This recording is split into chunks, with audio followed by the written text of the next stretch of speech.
Hello and welcome. I'm Jon Garlick, and I'm here with my old friend, Lieutenant Ronnie Murray, and this is Calhoun County's Most Wanted. Ronnie. Uncle John, good to see you again. Good to see you. It's always fun to have you on the show. It is hot outside. It is hot outside. Your deputies have been hot, too. Let's take a look at what they've done. Well, we got one last time. Now, this guy, I do know. We got a new total of 5180. We got up from one from last week. This guy, I know, I've arrested him 3 times myself. Really? Mm-hmm. Well, good old Richard Smith. Yeah. He's back in the jail again, then. He is. I like the tattoo over his eye. You know, that's a clue that maybe he's got warrants. I don't know. So another clue. Let's talk about some. We've got a couple seconds here. Let's talk about school safety. Yeah, let's.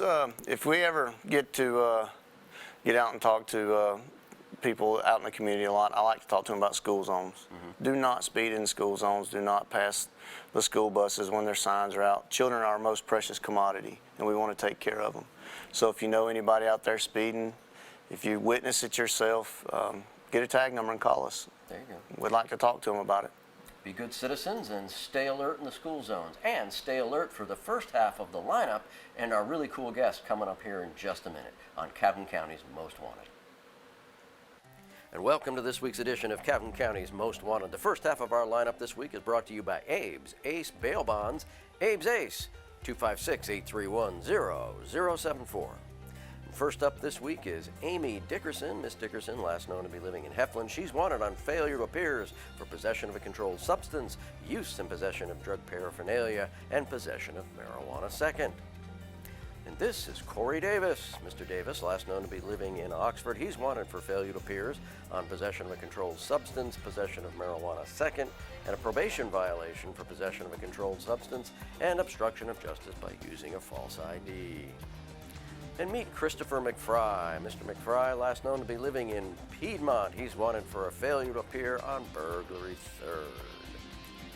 This is Stacy Mayfield. Miss Mayfield, last known to be living in Talladega. She's wanted on failure to appear for possession of a controlled substance and use and possession of drug paraphernalia.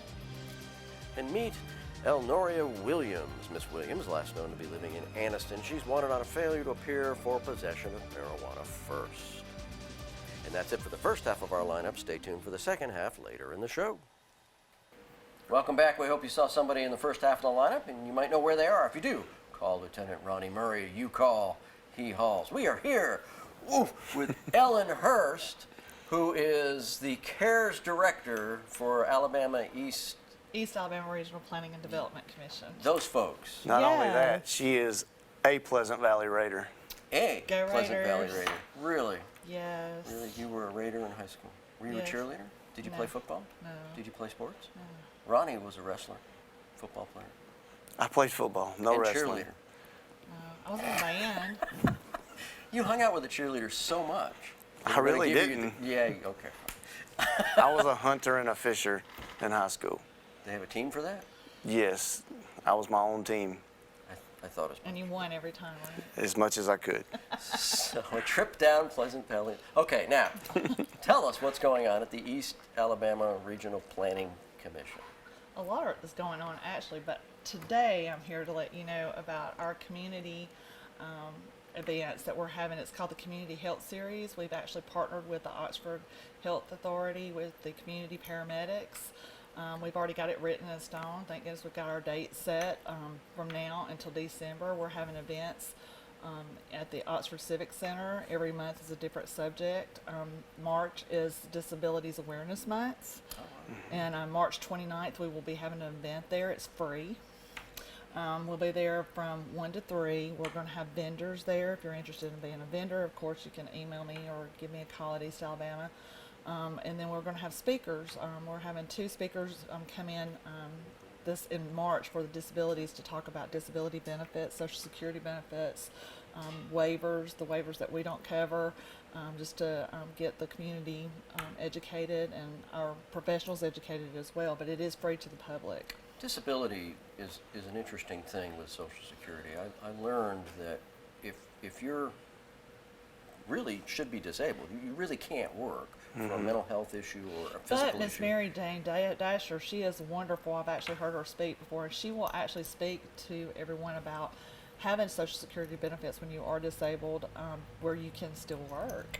if you're wanting to. And she talks about all that. And, so it's Yeah. going to be very interesting for those that will That be is able interesting to. because I have a friend who really shouldn't work, and she went to get disability and got all the stuff from everybody, doctors and psychiatrists, and the Social Security people said, "Do you have a job right now?" And she did because she got to eat, and she said yes, and they said, "Well, we can't help you." That's sad. That's Yeah. very sad. So in order to be disabled, you have to be living on the street because But- you can't work. But then again, that's like I said, Mary Jane Dasher will be there. Derek Greer's going to be there. They're both from the state to answer questions, to talk. That's what we're wanting to do is these series that I partnered with the Oxford Health Authority. We are wanting to educate our public on all the things that are available to them to better educate them for them to live a better life. And so April 13th from 1 to 4 we'll have another free one, and it will be about Parkinson's disease and autism. So every month is something different. Are you going to talk about CRISPR technology and how that's curing Parkinson's disease in rats? Oh, I don't know about that.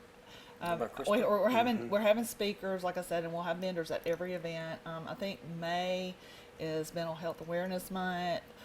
June is the longest day, which is for Alzheimer's and brain awareness. Wait, May is.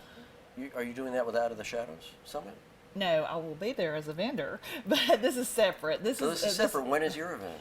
April 3rd. I mean, for May, I'm not sure of the date. I have all the dates listed. I don't have it on the top of my That's head. when Out of the Shadows is. But it'll be, usually the events are either on a Thursday or a Friday. I think there's a few that may be on a Tuesday. They're generally 2 hours long, but the one in April, I think, is 3 hours. The one in July and August is 4 hours, only because July is self-care awareness, which we will have someone there to do blood pressure, sugar checks, and vision and hearing checks. And we'll have a doctor there, actually, the doctor that's over the Oxford Health Authority. She will be there speaking about how important self-care is.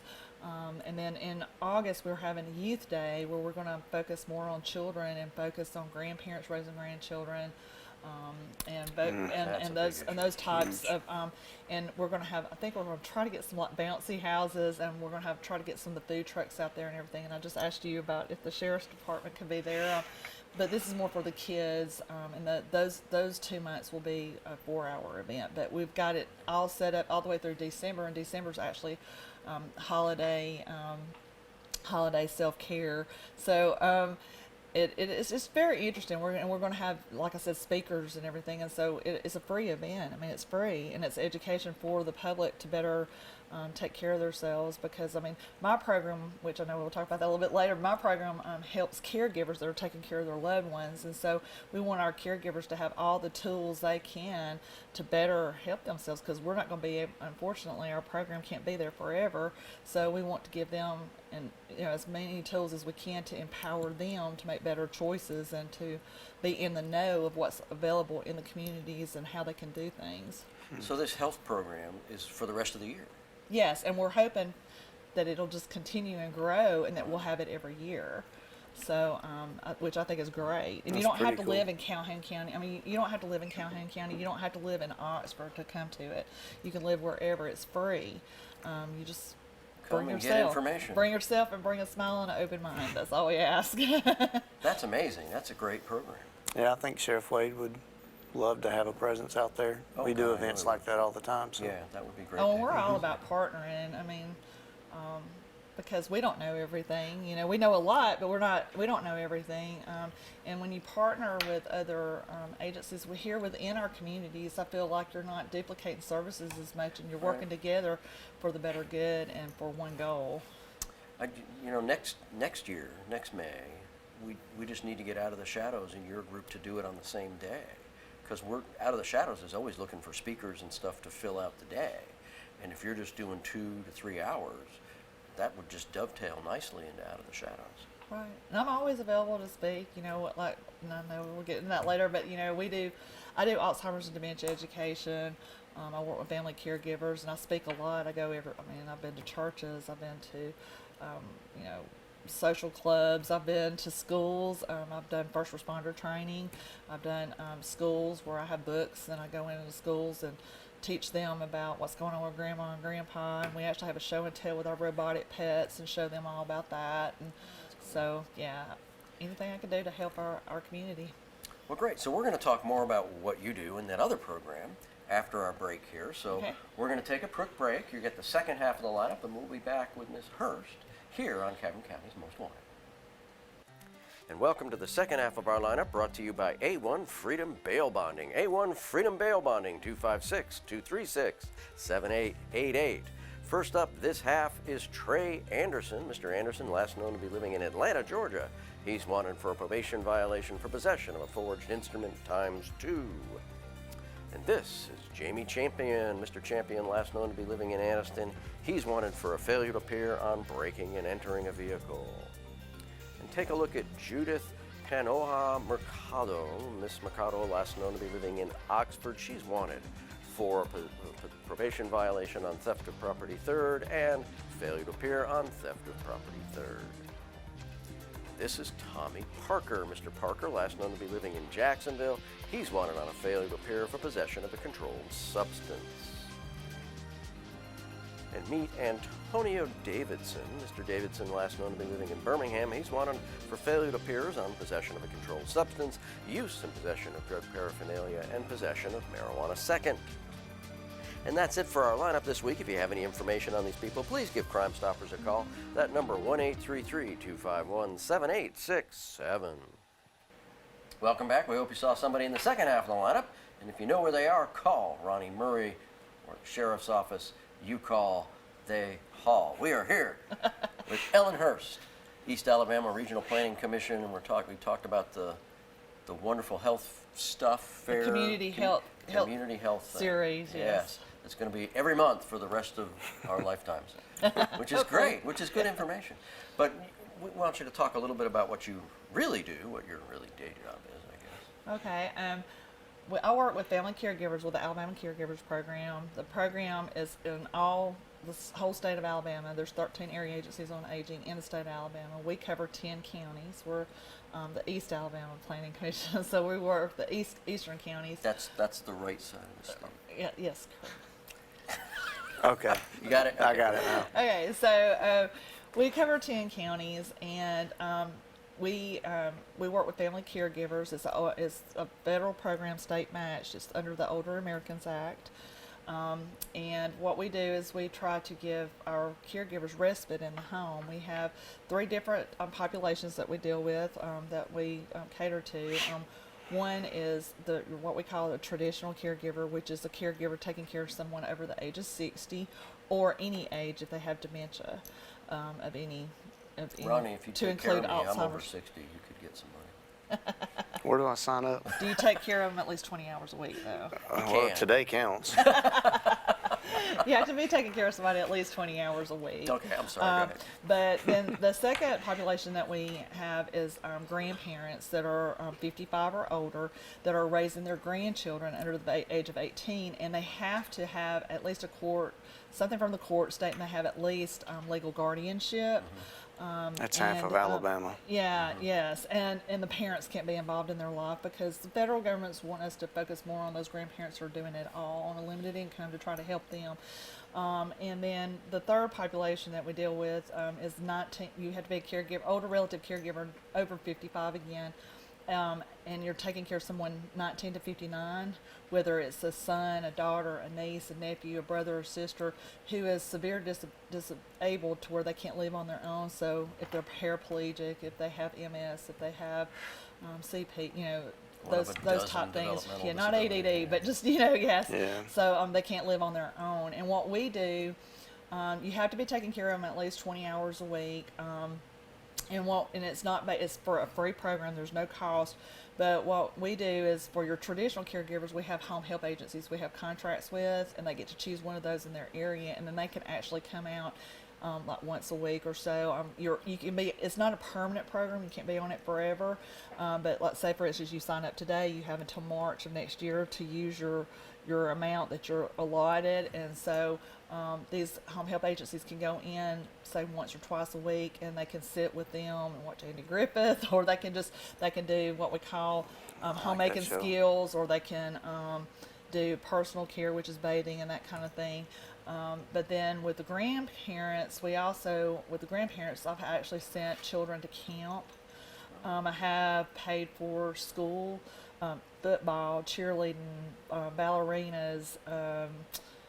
I paid for beta clubs, vocational school fees. I paid for karate lessons, piano lessons, baseball lessons. Had one kid that he wanted to go be on the baseball team so bad and he never made it, so he took baseball lessons and we paid for it and he actually made the team. That's awesome. Yeah, high school team. So, because grandparents want their grandchildren to be like everybody else, but they're on a limited income and they don't have that extra income as as a what you call a traditional parent may have. So we're wanting to help them, and then during that time they're on that program for a year, maybe they can save up so that when they come off the program, they can continue doing that. Grandparents raising their grandchildren is a huge problem. Yes, we see it all the time. Yeah, we see it all the time, and there's a couple of different problems there. Just the age. You talked about the financial problem, but when you get to be 55, 60, 65 years old or older, you don't have the energy to be raising children. Right, and we've actually paid for grandparents to go to a gym membership with their grandkids because we want grandparents to be healthy, to be able to sustain, being that grandparent in that child's life and to be there to take care of them. So we have done that as well. And then there's the darker side of that. If a parent cannot raise their child because of addiction or criminal activity, and now that child's going to go live with their parents, the question comes up with, well, what was that parents like? Yes. That led to the addiction and crime? So you could be putting the grandchild in the same environment. You could, but I will have to disagree with you just a little bit about that because, opioids don't have a label on them. Any drug addiction or alcohol addiction doesn't have any kind of, it could be the soccer mom down the road. It could be the person who's, Murdaugh, who is an attorney, who was an attorney. But then you can come from, your poorer areas of town as well. I really don't feel that there is like a label on it because I tell my grandparents all the time, all you can do is give the tools that they needed to be a productive citizen and a productive an adult, and it's the decisions that they made in their life, whether it's who they chose to hang out with, what they decided to do is they wanted to party instead of going to work or whatever. And you do have some of those grandparents. I'm not saying that it's a cycle. There's some in that area. Murdaugh is a cycle. Yes, there are some in that category, but then there's also some in the category that they don't have any history of it in their family, and it's just a decision that their child had made, and it's a bad one, but they're having to pay with the consequences. So before we run out of time, tell everybody how they can get a hold of you. In the state of Alabama, no matter where you live, you can call 1-800-AGE-LINE. 1-800-AGE-LINE. 1-800-AGE-LINE, and wherever you are in the state of Alabama, it will go directly to your area agency on aging.